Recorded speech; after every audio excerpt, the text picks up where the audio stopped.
Hello everyone, welcome to pen paper and code. आज का हमारा CSES प्रॉब्लम शीट का जो प्रॉब्लम करने वाले हैं वो है हमारा एप्पल डिवीज़न। तो प्रॉब्लम स्टेट में क्या कह रहा है आपको कि there are n apples with known weights. ठीक है, your task is to divide the apples into 2 groups so that the difference between the weights of the groups is minimal.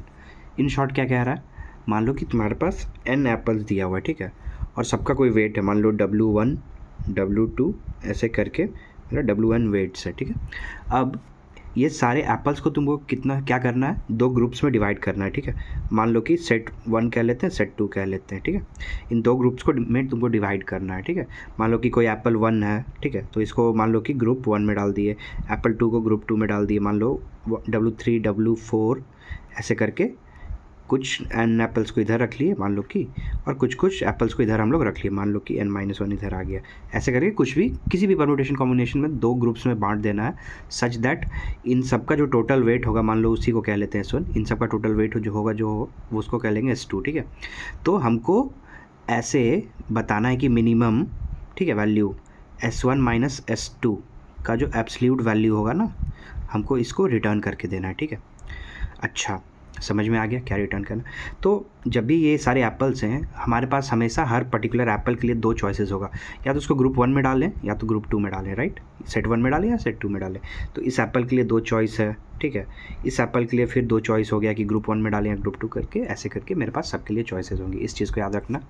उसके अलावा एक चीज़ और ध्यान में रखना कि मान लो कि S कह रहे हैं, S क्या है मेरा, तो वेट 1 प्लस वेट 2 ऐसे करके जो n एप्पल्स है ना, उन सब का वेट, मेरा कंबाइंड वेट जो है वो S है। ठीक है, S को हम लोग को क्या करना है, 2 ग्रुप में बांटना है, S1 और S2। ठीक है, मतलब क्या हो गया कि S जो हो गया वो S1 प्लस मेरा क्या होगा, S2 होगा, राइट। अगेन अगर हमको S2 को डिनोट करना है तो हम लोग क्या कह सकते हैं, S2 is equal to S minus S1। ठीक है, ये चीज़ को एक ध्यान में रख लेना। ओके, तो जब हमको आंसर देना है तो हमको बताना है मिनिमम क्या होगा S1 माइनस S2 का। तो हम लोग इसको इस तरीके से लिख सकते हैं, हमको मिनिमम फाइंड क्या करना है, S1 को एज इट इज़ रहने देते हैं S1। ठीक है, S2 के जगह पे हम लोग इसको यूज़ कर लेते हैं, ये वाला जो भी मेरा वैल्यू था, that is S minus S1, right, जो turns out to be minimum of, इसको एब्सोल्यूट रहने दो, एब्सोल्यूट वैल्यू ही रिटर्न करना ना, which turns out to be मेरा S2, इसको ऐसे 2 ऑफ S1 माइनस S। ठीक है, जिसको हम लोग कैसे लिख सकते हैं, ये भी लिख सकते हैं ना कि मिन of S minus 2 of S1। ठीक है, ये एब्सोल्यूट वैल्यू है, इसलिए ये लिखो या ये लिखो, बात बराबर ही है, दोनों इंटरचेंजेबल ही वैल्यूज़ है, राइट। तो हमको इसको रिटर्न करना है। ओके, बहुत अच्छे। तो ये पूरे प्रॉब्लम्स को जब तुम करने जाओगे, ठीक है, तो उससे तुम्हारा रिकर्शन बहुत क्लियर हो जाएगा। ठीक है, अगर तुम नूब हो रिकर्शन में, ठीक है, तो बहुत अच्छे से सीख जाओगे इस प्रॉब्लम को रिकर्सिवली कैसे सॉल्व करेंगे। ठीक है, ये चीज़ क्लियर है। तो रिकर्सिवली सॉल्व करने के पहले हमको कुछ चीज़ें पता होना ज़रूरी है। सॉरी, गड़बड़ हो रहा है। तो हम लोगों को कुछ चीज़ें पता होनी चाहिए कि रिकर्शन जब भी करते हैं तो रिकर्शन क्या है कि एक ही फंक्शन को बार बार कॉल करना, राइट। मान लो कि fun1 है, ठीक है, ये खुद को कॉल करेगा, ठीक है, मे बी, फिर ये खुद को कॉल करेगा, ठीक है, ये बार बार कॉल करेगा अपने आप को। कब तक कॉल करेगा, कोई एंड तो होना चाहिए ना, जिसको हम लोग क्या कहते हैं, बेस केस, जहाँ पे कि एक बेस कंडीशन जहाँ पे कि ये मेरा फंक्शन रुके। ठीक है, अगेन, ठीक है, ये होना चाहिए। नेक्स्ट क्या होना चाहिए, जो कंडीशन जिसके बेसिस पे मेरा वो एक दूसरे को कॉल करे, ठीक है, रिकर्सिव कॉल्स। ठीक है, इसके लिए क्या होता है, हम लोग यूज़ करते हैं बेसिकली डिसीजन ट्रीज़ का, राइट, कि कैसा डिसीजन ट्री होगा, क्या है वो अभी हम लोग देखेंगे, बस पेशेंटली सुनो इसको अच्छे से। डिसीजन ट्रीज़ के बेसिस पे कैसे रिकर्सिव कॉल करेंगे वो डिसाइड होगा, बेस केस की कहाँ पे एंड होगा मेरा। ठीक है, अच्छा, इस केस में मान लो अभी वाला केस जो था मेरा, उसमें तुम्हारा बेस केस क्या हो सकता था। अभी वाले केस में अगर मान लो कि मेरा जो भी सेट दिया हुआ है एप्पल्स का, उसमें मान लो कि एक ही एप्पल है, मान लो जिसका वेट है 5, ठीक है, सेट है मेरा एक ही एप्पल है जिसका वेट है 5। उस केस में क्या होता, मेरा S जो हो जाता है टोटल वेट 5 रहता। अब इसको तुम ग्रुप 1 में डालो या ग्रुप 2 में डालो, लेकिन ग्रुप 1 में अगर डाल दोगे तो इसका वेट होगा 5, ग्रुप 2 के लिए इसका वेट होगा 0। S1 माइनस S2 जब करने वाले थे तो आंसर आएगा मेरा 5। तो जब भी मेरे पास एक एप्पल बचता है वही तो मेरा बेस केस है, राइट। या फिर मान लो कि मेरे एप्पल्स ख़त्म हो गए, हम सारे एप्पल्स को ग्रुप में डिवाइड कर चुके हैं, ठीक है। सारे एप्पल्स ग्रुप में डिवाइड करने के बाद अब मेरे पास कुछ नहीं बचा, मान लो कि मेरा एम्प्टी है, ठीक है। उस केस में हम लोग क्या रिटर्न कर सकते थे, 0, क्योंकि मेरे पास कोई एप्पल्स ही नहीं है डिस्ट्रीब्यूट करने के लिए, राइट। तो बस यही है, यही मेरा बेस केस हो सकता है। तुम्हारे ऊपर है भाई कि तुम कैसे बेस केस को इम्प्लीमेंट करते हो, राइट। तो ये 2 बेस केसेस हो सकते थे मेरे, ठीक है। अच्छा, हम अपने कोड में क्या बेस केस इम्प्लीमेंट करने वाले हैं वो आगे देखते हैं कि मेरा बेस केस कैसे इम्प्लीमेंट होगा। मेरा बेस केस जो इम्प्लीमेंटेड होगा वो ऐसा होगा कि जब हम लोग लूप में सारे एप्पल्स के लिए डिसीजन ले चुके हैं ना, मान लो ये कर लिए, ये कर लिए, ये कर लिए, अभी इस पॉइंट पे पहुँचे जब कि मेरे पास कोई एप्पल्स नहीं बचा है, तो हम देखेंगे क्या कि मेरे पास जो भी मेरे पास ये वाला जो वैल्यू है ना मेरे पास, ये तो हमको पता ही है, राइट। और ये वाला हम कैलकुलेट करेंगे, तो इसका हम लोग वैल्यू कैलकुलेट कर लेंगे कि अभी क्या मेरा आंसर आया है इस पॉइंट पे, वो हमको बता दो और उसको हम रिटर्न कर लेंगे, ठीक है। आगे देखेंगे, टेंशन लेने की कोई ज़रूरत नहीं है, ठीक है। आई होप ये चीज़ क्लियर होगा। अगर यहाँ तक क्लियर है, ठीक है, तो अब जल्दी से देखते हैं कि ये डिसीजन ट्री जो हम लोग बात कर रहे थे, ये डिसीजन ट्री हम लोग कैसे बनाने वाले हैं, ठीक है। बहुत आसानी से सब कुछ क्लियर होगा, बस शांति दिमाग से बस देखो, ठीक है। चलो इस सेक्शन में डिसीजन ट्री की बात करते हैं। तो मान लो मेरे पास बहुत सारा एप्पल्स है, ठीक है। W1 वेट है, W2 वेट है, W3 वेट है, W4 ऐसे करके WN तक है। तो हम जब भी किसी एप्पल पे आए, ठीक है, ये एप्पल पे आए, तो मेरे पास इसके लिए 2 चॉइसेस हैं। क्या 2 चॉइसेस भाई, कि या तो इसको ग्रुप 1 में डालें या तो इसको ग्रुप 2 में डालें, ठीक है। जिसका वेट कह लेते मान लो S1, ये S2, मतलब S1 अभी करंट जो भी ग्रुप मेरा चल रहा है फर्स्ट ग्रुप उसका वेट है, और S2 जो है करंट जो भी मेरा S2 चल रहा है जो भी ग्रुप 2 के लिए वेट है उसका वेट है, ठीक है, S2। तो ये वेट अगर हम लोग मान लो इसको इसमें ऐड कर देंगे, तो S1 जो अभी S1 का वैल्यू था उसमें W1 ऐड हो गया होगा, राइट। सिमिलरली मान लो W3 को हम लोग ग्रुप 1 में डाले तो ये हो गया, ये S2 था तो इस कुछ को ऐड कर लिए तो W2 हो गया। तो ऐसे करके मेरा डिसीजन ट्री बना। तो किसी भी एक ith वैल्यू पे अगर हैं तो मेरे पास 2 ऑप्शन है, राइट।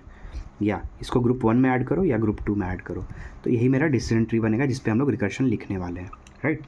अगेन एक चीज़ ध्यान दो कि क्या हमको एक्चुअल में ग्रुप 1 और ग्रुप 2 में किसी भी एप्पल को रखने की ज़रूरत है?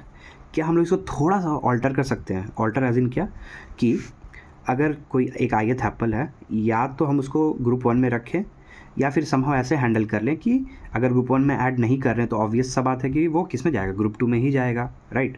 तो हम लोग सिर्फ इंस्टेड ऑफ दिस 2 वेरिएबल्स, ये 2 वेरिएबल्स S1 S2 के जगह पे हम लोग एक वेरिएबल से भी तो काम चला सकते हैं ना भाई। मेरा कहने का भी मतलब वही है कि हम लोग हर एप्पल पे आके ये देखें कि इसको चेंज करके कि इसको ग्रुप 1 में ऐड करना है या नहीं करना है। मेरा क्वेश्चन ये रहेगा, ये ग्रुप 1 में ith एप्पल जो है मेरा, ये जाएगा कि नहीं जाएगा, यस और नो, यही चीज़ चेक करेंगे, राइट। क्योंकि यहाँ पे मेरा ये S जो है टोटल वेट है, ये तो हम लोग कंप्यूट करने के पहले ही निकाल सकते हैं ना टोटल वेट कि मेरा क्या होने वाला है सारे एप्पल्स का। तो हर पॉइंट पे हम लोग क्या चेक करेंगे अभी कि एक पर्टिकुलर ith एप्पल जो होगा उसको हम लोग ग्रुप 1 में ऐड करेंगे या तो नहीं करेंगे। यही 2 केसेस हैं, राइट। और इन दोनों केसेस में जो भी मेरा मिन वैल्यू निकल के आएगा, मिन वैल्यू किस चीज़ का भाई, तो S-2 ऑफ S1, इसका जो भी मिन वैल्यू आएगा वो हमको एज आ आंसर मेरा क्या रिटर्न कर देंगे, है ना। आई होप ये चीज़ क्लियर हो गई होगी। नहीं समझ में आया तो एक बार दोबारा समझो पॉइंट्स को, जो बताया सब कुछ अच्छे से बताया हुआ, तुम्हें बस एक बार सुनने का ज़रूरत है, ठीक है। एक बार सुनो। अब आई होप कि यहाँ तक तुम्हारा क्लैरिटी आ चुका होगा सब चीज़ों को लेके। तो हम लोग नेक्स्ट सेक्शन में मूव करेंगे, ठीक है। उसमें हम लोग कोड समझेंगे कि कैसे क्या होने वाला है। अच्छा ठीक है, चलो। तो मान लो कि कोड लिखना शुरू करते हैं, ठीक है। अब क्या है, हमको प्रॉब्लम स्टेटमेंट में क्या दिया हुआ है, एक मान लो LN दिया हुआ है कि मेरे नंबर ऑफ़ एप्पल्स कितने, ठीक है। और एक सम अपने से बना लेते हैं S कैलकुलेट करने के लिए, जिसको 0 से इनिशियलाइज़ कर लेंगे, ठीक है। अच्छा, अब यूज़र से पूछ लेते हैं कि भाई तुम्हारा N का क्या वैल्यू है, ठीक है। यूज़र बता दिया कि N का वैल्यू है। उसके बेसिस पे हम लोग क्या करते हैं, अपने लिए एक वेक्टर बनाते हैं इन टाइप का, एरे नाम दे लें इसका, चलो उसका साइज़ n दे देते हैं, ठीक है। वेक्टर बना लिए। अब यूज़र से क्या करते हैं, इसके लिए इनपुट लेते हैं for int i equal to 0, ठीक है, i less than n i plus plus. User को बोलते हैं कि भाई तुम सारे एप्पल्स का वेट हमको बता दो, राइट, ठीक है। प्लस हम लोग क्या करते हैं, सम जो है उसमें ऐड करते जाते हैं ये वैल्यूज़ को, ताकि एंड ऑफ द लूप मेरे पास ये एस का जो भी वैल्यू था ना, ये एस कैपिटल वाला, वो हमको पता रहे। ठीक है, चलो ये चीज़ क्लियर है। अगेन अब क्या करना है कि हमको अपना कोई एक फंक्शन बनाना पड़ेगा जो कैलकुलेशन वाला पार्ट करे, जो रिकर्शन करेगा, है ना। उसको मान लो फन कह लेते हैं। उसमें क्या करते हैं, ये एरे पास करते हैं। ठीक है, ये किस एलिमेंट के लिए चेक कर रहे हैं हम लोग, वो पास करते हैं n-1। तुम चाहो तो 0 से भी कर सकते हो, मेरा आदत है राइट टू लेफ़्ट जाने का। ठीक है, मतलब कि मान लो 0 हुआ, 1 हुआ, 2 हुआ, 3 हुआ, तो तुम इधर से भी रिकर्शन कर सकते हो। मेरा आदत है पीछे जाने का। ठीक है, मतलब कि हम लोग 4th इंडेक्स से शुरू करेंगे, 3rd पे जाएंगे, 2 पे जाएंगे, ऐसे करके पीछे जाएंगे। इसलिए ये मेरा वो इंडेक्स n-1 है। ठीक है, अगेन उसके बाद क्या होगा, मेरा नेक्स्ट वैल्यू जो रहेगा कि अभी मेरा 0 है, ये क्या है बताते हैं, जस्ट अ मिनट। और एक मेरा सम क्या है, मतलब मेरा टोटल सम। ठीक है, ये कांस्टेंट रहेगा, ये कांस्टेंट रहेगा, चेंज हो रहा है मेरा ये इंडेक्स, कौन सा वैल्यू के लिए हम लोग चेक कर रहे हैं एक पर्टिकुलर पोजीशन पे। और ये 0 क्या है, 0 है मेरा S1 का वैल्यू।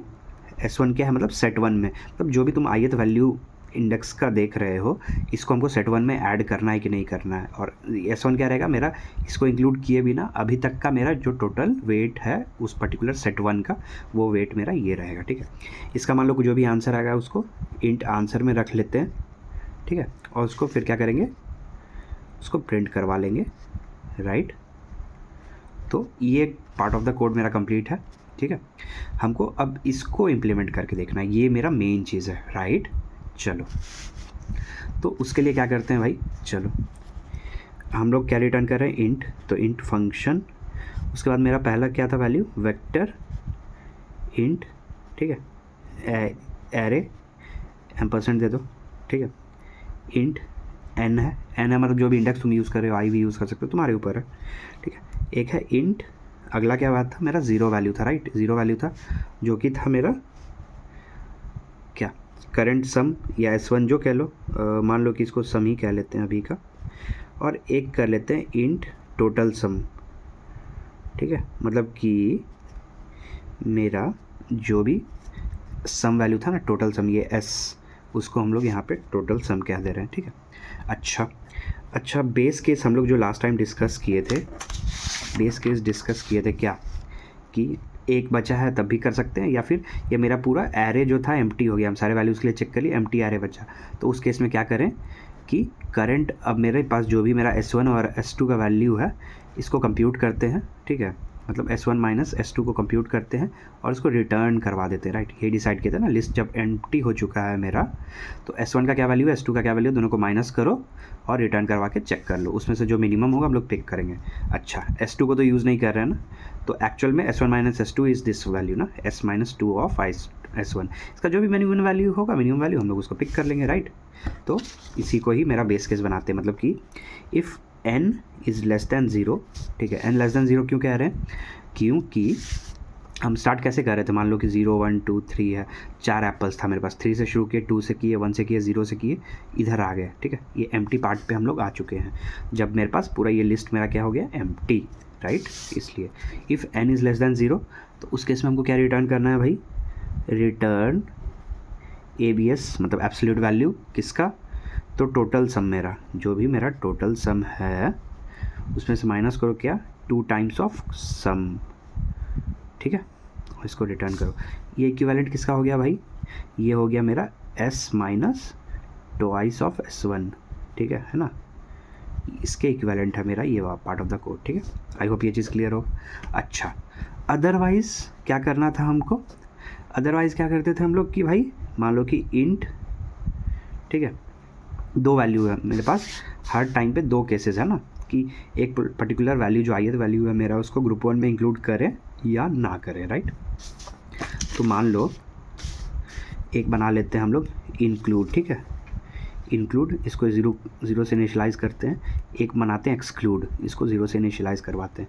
मतलब जो भी मेरा nth वैल्यू है, ठीक है, जो भी मेरा nth वैल्यू है उसको अगर इंक्लूड करेंगे तो मेरा सम पे क्या इम्पैक्ट पड़ेगा, अगर नहीं करेंगे तो क्या इम्पैक्ट पड़ेगा उसके लिए। ठीक है, तो अगर मान लो इंक्लूड कर लेते हैं वैल्यू, उसके बाद क्या करेंगे भाई, इंक्लूड करके फंक्शन को कॉल करो फन AR।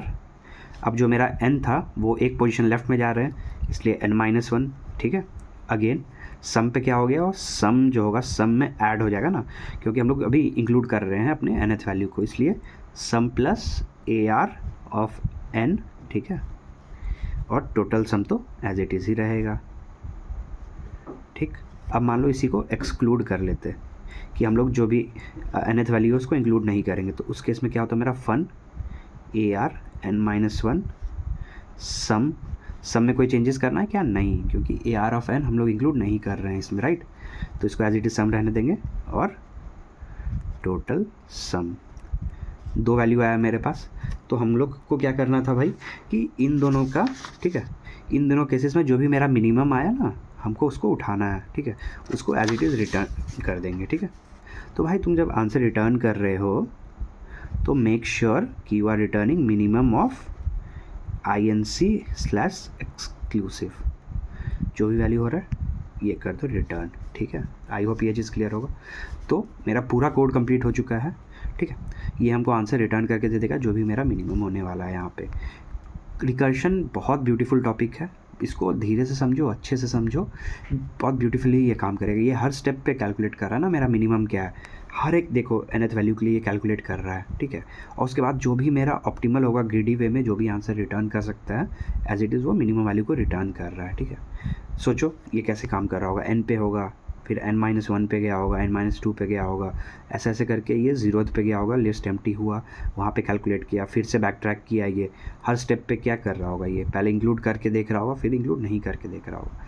बहुत ब्यूटीफुली काम करता है रिकर्शन, सीख जाओगे तो भाई किंग बन के रहोगे, ठीक है। चलो एनीवेज, कमिंग बैक टू मेरा इस कोड का टाइम कॉम्प्लेक्सिटी क्या है, ठीक है, और स्पेस कॉम्प्लेक्सिटी क्या है, ठीक है।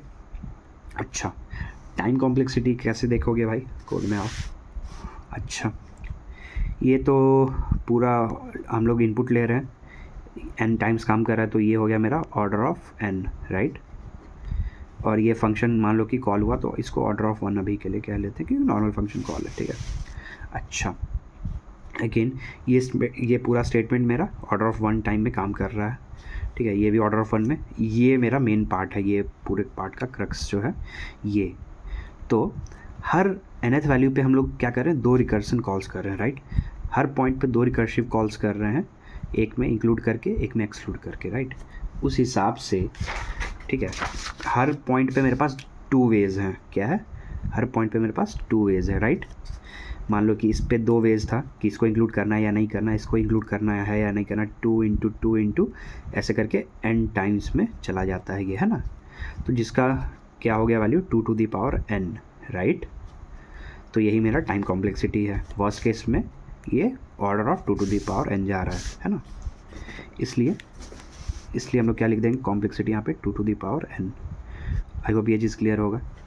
Time complexity, again time complexity देखना है, बहुत अच्छे।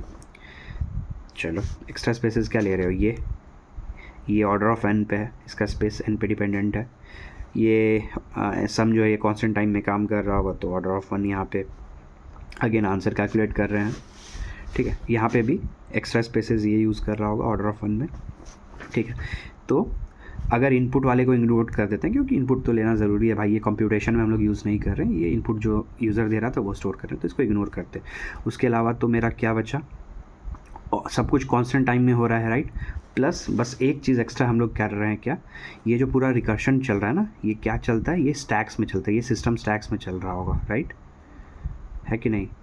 तो जो भी मेरा स्टैक का साइज़ होगा, मान लो ऑर्डर ऑफ h कह लेते हैं, ये जैसे फंक्शन किसी वैल्यू के लिए हम लोग कॉल किए होंगे n के लिए, फिर n-1 के लिए कॉल हुआ होगा, ये फंक्शन स्टैक में होगा।